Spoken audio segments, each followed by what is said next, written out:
Guys ಎಲ್ಲರಿಗೂ ನನ್ನ ಚಾನಲ್ಗೆ ವೆಲ್ಕಮ್. ಸೊ ಗೈಸ್ ಇವತ್ತಿನ ವಿಡಿಯೋನ ಸ್ಟಾರ್ಟ್ ಮಾಡೋಕ್ಕಿಂತ ಮುಂಚೆ ಒಂದು ಸ್ಮಾಲ್ ಅಪ್ಡೇಟ್ ಅಂತ ಹೇಳ್ತೀನಿ. ಸೊ ಯಾರೆಲ್ಲ ಪರ್ಸನಲ್ ರೀಡಿಂಗ್ಗೋಸ್ಕರ ಕಾಂಟ್ಯಾಕ್ಟ್ ಮಾಡಬೇಕು ಅಂತ ಅನ್ಕೊಂಡಿದ್ರ ಜಸ್ಟ್ 400 ರುಪೀಸಿಗೆ ಪರ್ಸನಲ್ ರೀಡಿಂಗ್ ಕನ್ಸಲ್ಟೇಷನ್ ಚಾರ್ಜಸ್ನ ಇಟ್ಟಿದ್ದೀವಿ. ಈ ಒಂದು 400 ರುಪೀಸ್ನ ನೀವು ಪೇ ಮಾಡಿದ್ರೆ job, career, relationship, marriage, third party situation, ex person ಬಗ್ಗೆ ಮುಂದೆ ನಿಮ್ಮ ಲೈಫಲ್ಲಿ ಏನಾಗುತ್ತೆ ಪ್ರತಿಯೊಂದಕ್ಕೂ ಕ್ಲಾರಿಟಿ ಬೇಕು, ಗೈಡೆನ್ಸ್ ಬೇಕು ಅಂತ ಅಂದ್ರೆ ನೀವು ಈ ಒಂದು 400 ರುಪೀಸ್ನ ನೀವು ಪೇ ಮಾಡ್ಬೋದು. ಅನ್ಲಿಮಿಟೆಡ್ ಆಗಿ ಕ್ವಶನ್ಸ್ ಕೇಳ್ಬೋದು. ಸೊ ಥ್ರೂ ಫೋನ್ ಕಾಲ್ ನಿಮಗೆ ರೀಡಿಂಗ್ ಸಿಗತ್ತೆ. ಈ ಒಂದು 400 ರುಪೀಸ್ಗೆ ನೀವು 3 ಡೇಸ್ ರೀಡಿಂಗ್ಸ್ ನ ಕೇಳ್ಬೋದು. ಸೊ ಫಸ್ಟ್ ಎಲ್ಲ ನಾವು 400 ರುಪೀಸ್ ಅಥವಾ 300 ರುಪೀಸ್ ನ ನೀವು ಪೇ ಮಾಡಿದ್ರೆ ಒಂದು ದಿನಕ್ಕೆ ಮಾತ್ರ ಅನ್ಲಿಮಿಟೆಡ್ ಆಗಿ ನೀವು ಕೇಳೋದಿರ್ತಿತ್ತು. ಬಟ್ ಇವಾಗ ನಾನು 400 ರುಪೀಸ್ಗೆ 3 ಡೇಸ್ ನೀವು ಕ್ವಶನ್ಸ್ ಕೇಳ್ಬೋದು, ಅನ್ಲಿಮಿಟೆಡ್ ಆಗಿ ಮಾತಾಡ್ಬೋದು. ಸೊ 3 ಡೇಸ್ಗಳ ಕಾಲ ಈ ಒಂದು ಆಫರ್ ನಿಮಗಿರುತ್ತೆ. ಸೊ ಆಫರ್ ಎಂಡ್ ಆಗೋದ್ರ ಒಳಗಡೆ ನೀವು ಬುಕ್ ಮಾಡ್ಕೊಳ್ಳಿ. So unlimited questions, unlimited reading for 3 days. ನೀವು ಒಂದು ಸತಿ 400 ರುಪೀಸ್ ಪೇ ಮಾಡಿದ್ರೆ 3 ದಿನಗಳ ಕಾಲ ನಿಮ್ಗೆ ಏನೇ ಡೌಟ್ಸ್ ಇರಲಿ ನಿಮ್ಮ ಫ್ಯಾಮಿಲಿ ಬಗ್ಗೆ ಕೇಳ್ಬೋದು, ಸಿಸ್ಟರ್ಸ್, ಬ್ರದರ್ಸ್ ಯಾರ ಬಗ್ಗೆ ಆದ್ರೂ ಕೇಳಬಹುದು ಅಂತ ಹೇಳ್ತೀನಿ. ಸೊ ಈ ಒಂದು ವಿಡಿಯೋ ಯಾರೆಲ್ಲ ನೋ ಕಮ್ಯುನಿಕೇಶನ್ ಅಲ್ಲಿ ಇದ್ದೀರಾ ಅಥವಾ ನಿಮ್ಮ ವ್ಯಕ್ತಿ ನಿಮ್ಮನ್ನ ಅವಾಯ್ಡ್ ಮಾಡ್ತಿದ್ದಾರೆ, ಇಗ್ನೋರ್ ಮಾಡ್ತಿದ್ದಾರೆ ಅಂತ ಅಂದ್ರೆ this reading is for you. So ನಿಮ್ಮ ವ್ಯಕ್ತಿ ನಿಮ್ಮನ್ನ ಏನಕ್ಕೆ ಇಗ್ನೋರ್ ಮಾಡ್ತಿದ್ದಾರೆ, ಏನಕ್ಕೆ ಅವಾಯ್ಡ್ ಮಾಡ್ತಿದ್ದಾರೆ, ಅವರ ಮೈಂಡ್ ಅಲ್ಲಿ ಏನಿದೆ, ಅವರ ಮೈಂಡ್ ಸೆಟ್ ಯಾಕೆ ಚೇಂಜ್ ಆಗಿದೆ ಅನ್ನೋದ್ರ ಬಗ್ಗೆ ಇರುತ್ತೆ. ಸೊ ಇವಾಗ ರೀಡಿಂಗ್ ನ ಸ್ಟಾರ್ಟ್ ಮಾಡೋಣ.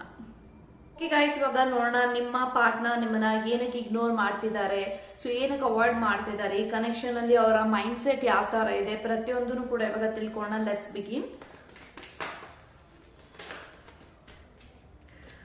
ಓಕೆ, ನೈಟ್ ಆಫ್ ವಾನ್ಸ್ ಇದೆ, ಸನ್ ಕಾರ್ಡ್ ಇದೆ, star card, okay okay, Moon, queen of ವಾನ್ಸ್ and bottom of the card 9 of cups ಇದೆ. ಸೊ ಗೈಸ್ ಯಾರೆಲ್ಲ ಈ ಒಂದು ವಿಡಿಯೋನ ನೋಡ್ತಾ ಇದ್ರ bottom of the card 9 of cups ಇದೆ, ಕ್ವೀನ್ ಆಫ್ ವಾನ್ಸ್ ಇದೆ, ಮೂನ್ ಇದೆ and we have star card. Okay, so star ಇದೆ ಅಂಡ್ ಸನ್ ಕಾರ್ಡ್ ಇದೆ ಮತ್ತೆ ನೈಟ್ ಆಫ್ ವಾನ್ಸ್. ಸೊ ಇಷ್ಟು ಕಾರ್ಡ್ಸ್ ಬಂದಿದೆ ಅಂತ ನಾನು ಹೇಳ್ತೀನಿ. ಸೊ ಗೈಸ್ ನೋಡಿ, ಏನಕ್ಕೆ ಈ ಒಂದು ವ್ಯಕ್ತಿ ನಿಮ್ಮನ್ನ ಇಗ್ನೋರ್ ಮಾಡ್ತಿದ್ದಾರೆ, ಏನಕ್ಕೆ ಅವಾಯ್ಡ್ ಮಾಡ್ತಿದ್ದಾರೆ, ಅವರ ಮೈಂಡ್ ಸೆಟ್ ನಿಮ್ಮ ವಿಚಾರದಲ್ಲಿ ಏನಿದೆ ಅಂದ್ರೆ ಫಸ್ಟ್ ಆಫ್ ಆಲ್ ಈ ಒಂದು ವ್ಯಕ್ತಿ ಅವರು ಅವರ ಕೆಲಸದಲ್ಲಿ ತುಂಬಾನೇ ಬ್ಯುಸಿ ಆಗ್ತಿದ್ದಾರೆ ಅಂತ ನಂಗೆ ಕಾಣಿಸ್ತಾ ಇದೆ. ಸೊ 9 ಆಫ್ ಕಪ್ಸ್ ಇದೆ and I have star card ಮತ್ತೆ ಸನ್. ಈ ಎಲ್ಲಾ ಕಾರ್ಡ್ಸ್ ಇರೋದ್ರಿಂದ ನಾನೇನ್ ಹೇಳ್ಬೋದು, ಈ ಒಂದು ವ್ಯಕ್ತಿ ಅವರ ಕರಿಯರ್ ಮೇಲೆ ತುಂಬಾನೇ ಫೋಕಸ್ಡ್ ಆಗಿದ್ದಾರೆ. ಅವರು ಸದ್ಯಕ್ಕೆ ತುಂಬಾನೇ ವರ್ಕ್ ಮಾಡ್ತಿರ್ಬೋದು. ಸೊ ಯಾಕಂತಂದ್ರೆ ಅವ್ರಿಗೆ ಅವರ ಜೀವನದಲ್ಲಿ ತುಂಬಾನೇ ಓವರ್ ಬರ್ಡನ್ ಆಗ್ತಾ ಇದೆ, ರೆಸ್ಪಾನ್ಸಿಬಿಲಿಟೀಸ್ ಇದೆ, ಕಮಿಟ್ಮೆಂಟ್ಸ್ ಇದೆ, ಸಾಲಗಳು ಮಾಡ್ಕೊಂಡಿರ್ಬೋದು. ಸೊ ಹಾಗಾಗಿ ಒಂದು ವ್ಯಕ್ತಿ ನಿಮ್ ಜೊತೆಗೆ ಸರಿಯಾಗಿ ಮಾತಾಡ್ತಾ ಇಲ್ಲ, ಇಗ್ನೋರ್ ಮಾಡ್ತಿದ್ದಾರೆ, ಅವಾಯ್ಡ್ ಮಾಡ್ತಿದ್ದಾರೆ ಅಂತ ಕಾಣಿಸ್ತಾ ಇದೆ. ಸೊ ಅವ್ರು ಯಾವ್ದೋ ಇಂಟೆನ್ಷನ್ ಆಗಿ ನಿಮಗೆ ಹರ್ಟ್ ಆಗ್ಬೇಕು, ನಿಮ್ಮಿಂದ ದೂರ ಆಗ್ಬೇಕು, ಸಪ್ರೇಷನ್ ಆಗ್ಬೇಕು ಅನ್ನೋ ಒಂದು ಯೋಚನೆಗಳಿಂದ ಅವ್ರೇನೋ ನಿಮ್ಮಿಂದ ಇಗ್ನೋರ್ ಮಾಡ್ತಾ ಇಲ್ಲ ಅಂತಾನೆ ಹೇಳ್ತೀನಿ. ಯಾಕಂತಂದ್ರೆ ನೋಡಿ, ಜೀವನದಲ್ಲಿ ಅವ್ರ ಲೈಫಲ್ಲಿ ಅವ್ರ ಜೀವನದಲ್ಲಿ ಏನ್ ನಡೀತಾ ಇದೆ ಅನ್ನೋದು ಅವ್ರಿಗೆ ಮಾತ್ರನೇ ಗೊತ್ತಿರುತ್ತೆ. ಎಲ್ಲೊಂದ್ ಕಡೆ ಒಂದ್ ವ್ಯಕ್ತಿಗೆ ನಿಮ್ಮ ಮೇಲೆ ಅವ್ರಿಗೆ ತುಂಬಾ ಭರವಸೆ ಇದೆ, ನಂಬಿಕೆ ಇದೆ, ನನ್ನ ಅವ್ರು ಅರ್ಥ ಮಾಡ್ಕೋತಾರೆ ಅಂತ ನೀವು ಕೇಳ್ಬೋದು. ಸೊ ನಮ್ಮ ಹತ್ರನೇ ಹೇಳ್ಬೋದಲ್ಲ, ನಾನು ಬಿಸಿ ಇದ್ದೀನಿ, ನನ್ಗೆ ಈ ರೀತಿ ಪ್ರಾಬ್ಲಮ್ಸ್ ಆಗ್ತಾ ಇದೆ ಅಂತ ನಮ್ಮ ಹತ್ರನೇ ಹೇಳ್ಬೋದಲ್ಲ. ಯಾಕೆ ಅವ್ರು ಇಗ್ನೋರ್ ಮಾಡ್ಬೇಕು ಅಂದ್ರೆ ನೋಡಿ, ಪ್ರತಿ ಸತಿನೂ ಕೂಡ ರಿಲೇಶನ್ಶಿಪ್ ಅಲ್ಲಿ ಎಲ್ಲಾನು ಶೇರ್ ಮಾಡ್ಕೋಬೇಕು, ಎಲ್ಲಾನು ನಮ್ಮ ಪಾರ್ಟ್ನರ್ ನಮ್ಮ ಹತ್ರ ಹೇಳ್ಬೇಕು ಅಂತ ಯಾವುದೇ ರೀತಿ ರೂಲ್ಸ್ ಇರೋದಿಲ್ಲ. So it's all about our mentality, our thinking. So ನಾನೇನ್ ಹೇಳ್ತೀನಿ ಅಂದ್ರೆ ಈ ಒಂದು ವ್ಯಕ್ತಿ ಇಂಟೆನ್ಷನ್ ಪಾಸಿಟಿವ್ ಆಗೇ ಇದೆ. ಅವರ ಜೀವನದಲ್ಲಿ ಅವರ ಲೈಫ್ ಅಲ್ಲಿ ಅವರು ತುಂಬಾನೇ ಸಾಲ ಮಾಡ್ಕೊಂಡಿದ್ದಾರೆ, ಕಮಿಟ್ಮೆಂಟ್ಸ್ ಇದೆ. ಸೊ ದಿನ ಬೆಳಗ್ಗೆ ಆದ್ರೆ ಅವ್ರಿಗೆ ಜೀವನ ಮಾಡಕ್ಕೆ ದುಡ್ಡು ಬೇಕು. ಸೊ ಇದನ್ನೆಲ್ಲ ನೋಡಿದಾಗ ಅವರ ಜೀವನ ತುಂಬಾ ಓವರ್ ಬರ್ಡನ್ ಆಗ್ತಾ ಇದೆ. ಸೊ ಅವ್ರಿಗೆ ಗೊತ್ತಿಲ್ಲ ಏನ್ ಮಾಡ್ಬೇಕು, ಏನ್ ಮಾಡೋದು, ಜೀವನದಲ್ಲಿ ಅವರ ಜೀವನ ಹೇಗ್ ಹೋಗ್ತಾ ಇದೆ ಅನ್ನೋದು ಅವ್ರಿಗೇನು ಕೂಡ ಗೊತ್ತಿಲ್ಲ. ಸೊ ಹಾಗಾಗಿ ಅವರು ಬ್ಲಾಂಕ್ ಆಗ್ತಿದ್ದಾರೆ, ಕನ್ಫ್ಯೂಷನ್ ಅಲ್ಲಿ ಇದ್ದಾರೆ. ಈ ಕಡೆ ನಿಮ್ಗೂ ಟೈಮ್ ಕೊಡಕ್ ಆಗ್ತಾ ಇಲ್ಲ, ಈ ಕಡೆ ಕರಿಯರ್ ಗ್ರೋತ್ ಆಗ್ತಾ ಇಲ್ಲ, ಈ ಕಡೆ ಫೈನಾನ್ಷಿಯಲ್ ಪ್ರಾಬ್ಲಮ್ಸ್ ಇದೆ, ಈ ಕಡೆ ಫ್ಯಾಮಿಲಿ ರೆಸ್ಪಾನ್ಸಿಬಿಲಿಟೀಸ್, ಎಲ್ಲಾ ಒಂದು ಕ್ಷೇತ್ರದಲ್ಲೂ ಇವ್ರಿಗೆ ತುಂಬಾನೇ ಪ್ರಾಬ್ಲಮ್ಸ್ ಗಳಿದೆ. ಸೊ ಹಾಗಾಗಿ ಒಂದ್ ವ್ಯಕ್ತಿ ಯಾರ ಜೊತೆನೂ ಬೆರೀತಾ ಇಲ್ಲ, ಮಾತಾಡ್ತಾ ಇಲ್ಲ, ಅಪ್ಸೆಟ್ ಆಗ್ತಿದ್ದಾರೆ, ಮಿಸ್ಅಂಡರ್ಸ್ಟ್ಯಾಂಡಿಂಗ್ಸ್ ಆಗ್ತಾ ಇದೆ.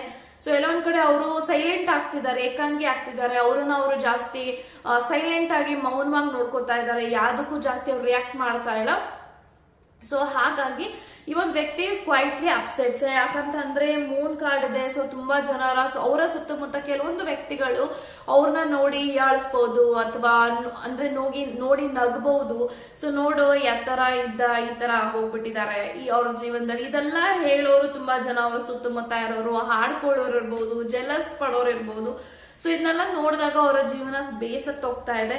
ಸೊ ನಾನು ಏನ್ ತಪ್ಪು ಮಾಡಿಲ್ಲ, ನನ್ನ ಜೀವನ ಮಾತ್ರ ಯಾಕೆ ಈ ತರ ಕಷ್ಟದಲ್ಲಿದೆ. ಎಲ್ಲಾರು ಅವರ ಜೀವನದಲ್ಲಿ ಯಾಕೆಷ್ಟೋ ಕರ್ಮ ಮಾಡಿರ್ತಾರೆ, ಅವ್ರ ಜೀವನ ಮಾತ್ರ ತುಂಬಾ ಸುಂದರವಾಗಿರುತ್ತೆ, ನನ್ನ ಜೀವನದಲ್ಲಿ ಯಾಕೆ ಏನು ನಡೀತಿಲ್ಲ ಅನ್ನೋ ತುಂಬಾನೇ ನಿಮ್ಮ ಪಾರ್ಟ್ನರ್ಗೆ ಹ್ಯಾವಿಂಗ್ ಲಾಟ್ಸ್ ಆಫ್ ಎಮೋಷನ್ಸ್ ಎಲ್ಲ ಅಂದ್ರೆ ಒಂದ್ ಕಡೆ ಅವರ ಭಾವನೆಗಳನ್ನ ಶೇರ್ ಮಾಡ್ಕೊಳ್ಳೋದಿಕ್ಕೆ ಆಗತ್ತೆ. ಬಟ್ ಅದನ್ನ ಬೇರೆಯವ್ರ ಹತ್ರ ಹೇಳ್ಕೊಂಡಾಗ ಅವ್ರು ಎಲ್ಲಿ ವೀಕ್ ಅಂತ ಅವ್ರಿಗೆ ಫೀಲ್ ಆಗತ್ತೆ ಅಂತ ಹೇಳಿ ಈ ಒಂದು ವ್ಯಕ್ತಿ ಅವರ ಫೀಲಿಂಗ್ಸ್ ನ ಅವ್ರು ಹೇಳ್ಕೊಳಲ್ಲ, ಅಥವಾ ಅವ್ರೇನ್ ಪ್ರಾಬ್ಲಮ್ಸ್ ನ ಫೇಸ್ ಮಾಡ್ತಿದ್ದಾರೆ ಆ ಪ್ರಾಬ್ಲಮ್ಸ್ ನ ಅವ್ರು ಜಾಸ್ತಿ ಮರೆಯೋದಕ್ಕೆ ಟ್ರೈ ಮಾಡ್ತಾರೆ. ಅವ್ರೇನ್ ಬಿಲೀವ್ ಮಾಡ್ತಾರೆ ಅಂದ್ರೆ ನಾನು ಇವಾಗ ಯಾರತ್ತಾದ್ರೂ ನನ್ನ ಕಷ್ಟನ ಹೇಳ್ಕೊತಾ ಇದ್ದೀನಿ ಅಂದ್ರೆ ಆ ಕಷ್ಟನ ನಾನು ಹೇಳ್ಕೊತಾ ಇಲ್ಲ, ನಾನು ಇನ್ನೂ ಎಚ್ಚರಿಕೆ ಮಾಡ್ಕೋತಾ ಇದ್ದೇನೆ, ನನ್ನ ಜೀವನ ಹಿಂಗೆ ಇದೆ, ಏನೂ ಚೇಂಜಸ್ ಆಗಿಲ್ವಲ್ಲ ಅನ್ನೋದೇ ನಮ್ಮ ಜೀವನದಲ್ಲಿ ನಡೆಯುತ್ತೆ. ಸೊ ನಾನು ಯಾಕೆ ನೆಗೆಟಿವ್ ಆಗಿ ಮಾತಾಡ್ಬೇಕು ಅಂತ ಹೇಳಿ ಈ ಒಂದು ವ್ಯಕ್ತಿ ಅವ್ರ ಪಾಡಿಗೆ ಅವರು ಸೈಲೆಂಟ್ ಆಗ್ತಿದ್ದಾರೆ.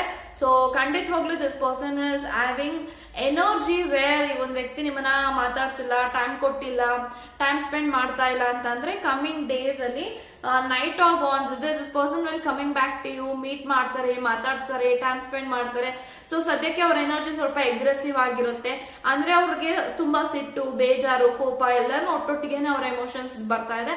ಯಾಕಂತ ಅಂದ್ರೆ ಅವ್ರ ಜೀವನದಲ್ಲಿ ಅವ್ರು ಯಾವ ತರ ಇದಾರೆ ಅವ್ರಿಗೆ ಮಾತ್ರ ಗೊತ್ತಿರುತ್ತೆ. ನೀನ್ ಇವಾಗ ಕಷ್ಟದಲ್ಲಿರೋರ್ಗೆ ಹೋಗ್ಬಿಟ್ಟು ನೀನ್ ಚೆನ್ನಾಗಿದ್ಯಾ ಅಂತ ಕೇಳಿದ್ರೆ ಅವ್ರು ಏನಂತ ರಿಪ್ಲೈ ಮಾಡ್ತಾರಲ್ವಾ, ಸೇಮ್ ಥಿಂಗ್ ಈ ಒಂದು ವ್ಯಕ್ತಿಯ ಸಿಚುಯೇಷನ್ ಹಂಗೆ ಇರ್ಬೋದು.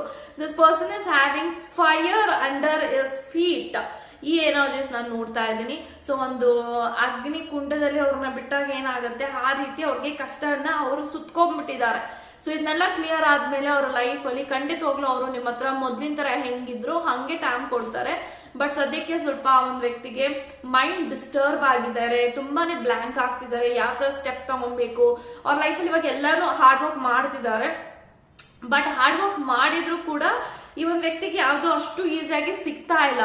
ಯಾವ್ದು ಕೂಡ ಅವರು ಮಾಡ್ತಿದ್ದಾರೆ ಬಟ್ ಅವ್ರಿಗೆ ತುಂಬಾ ಅಪ್ಸೆಟ್ ಆಗ್ತಿದೆ, ಮೋಟಿವೇಶನ್ ಇಲ್ಲ, ಸಪೋರ್ಟ್ ಮಾಡೋರಿಲ್ಲ, ಅಥವಾ ನೀನ್ ಮಾಡಪ್ಪ ನಾನು ಇವತ್ತು ಕುತ್ಕೊಂತೀನಿ ಫ್ರೀ ಆಗಿ ಅಂತರ ಹೇಳೋರು ಯಾರು ಇಲ್ಲ. ಸೊ ಸಮಥಿಂಗ್ ಈ ಒಂದು ವ್ಯಕ್ತಿಯ ಜೀವನದಲ್ಲಿ ಎಲ್ಲಾನು ಇವ್ರ ಮೇಲೆನೆ ಡಿಪೆಂಡ್ ಆಗಿದ್ದಾರೆ. ಅವ್ರ ಫ್ಯಾಮಿಲಿ ಇವ್ರ ಮೇಲೆ ಡಿಪೆಂಡ್ ಆಗಿರ್ಬೋದು, ಅವ್ರ ಫ್ಯಾಮಿಲಿ ಅವರು ಇವ್ರನ್ನ ಯಾವ್ದೇ ರೀತಿ ಅವ್ರು ಅಷ್ಟೊಂದು ಕೇಳೋದಿಲ್ಲ. ಸೊ ಐ ಥಿಂಕ್ ಇವರೇ ಪ್ರತಿಯೊಂದನ್ನು ಅವ್ರ ಫ್ಯಾಮಿಲಿ ಮಾಡ್ಬೇಕಾಗಿದೆ. ಸೊ ಇದನ್ನೆಲ್ಲ ನೋಡಿದಾಗ ಈ ಒಂದು ವ್ಯಕ್ತಿ ಜೀವನದಲ್ಲಿ ನನ್ಗೆ ಎಂತಹ ಪರಿಸ್ಥಿತಿ ಬಂತಪ್ಪ, ಎಲ್ಲಾ ಪರಿಸ್ಥಿತಿನೂ ನಾನೇ ಎದುರಿಸ್ತಾ ಇದ್ದೀನಲ್ವಾ, ಯಾರು ನನ್ನ ಬರ್ಡನ್ ಶೇರ್ ಮಾಡ್ಕೊಂತಾ ಇಲ್ಲ ನನ್ನ ಫ್ಯಾಮಿಲಿನಲ್ಲಿ, ಅಥವಾ ಅವರ ಕಷ್ಟ ಇದೆ ಅಂತ ಯಾರತ್ತಾದ್ರೆ ಹೇಳ್ಕೊಂಡ್ರೆ ಅವರು ಇನ್ಯಾವ ತರ ನೆಗೆಟಿವ್ ಆಗಿ ಮಾತಾಡ್ತಾರೆ. So I think this person is holding their energy back.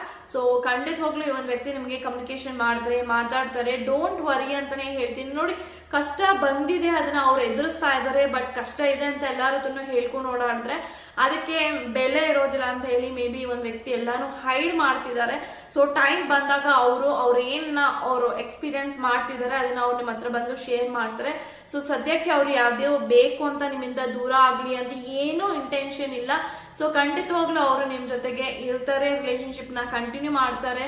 So ignore ಮಾಡಿರೋದಕ್ಕೆ ಕಾರಣ ಅವರ ಕಮಿಟ್ಮೆಂಟ್ಸ್ ಅವ್ರಿಗೆ ತುಂಬಾನೇ ಲಾಸ್ ಆಗಿದೆ. ಫೈನಾನ್ಷಿಯಲಿ ತುಂಬಾನೇ ಅವರು ಅಪ್ಸ್ ಅಂಡ್ ಡೌನ್ಸ್ ಅಲ್ಲಿ ಇದ್ದಾರೆ. ಅವ್ರಿಗೆ ತುಂಬಾ ದುಡ್ಡು ಬೇಕಾಗಿದೆ, ಇವಾಗ ದುಡ್ಡು ಹೆಲ್ಪ್ ಮಾಡೋರು ಯಾರು ಇಲ್ಲ. ಸೊ ಹಾಗಾಗಿ ಅವರು ಒಂದ್ ಕಡೆ ಕುತ್ಕೋಬಿಟ್ಟಿದ್ದಾರೆ. ಸೊ ಖಂಡಿತವಾಗ್ಲೂ this person is coming back to you. So wait ಮಾಡಿ.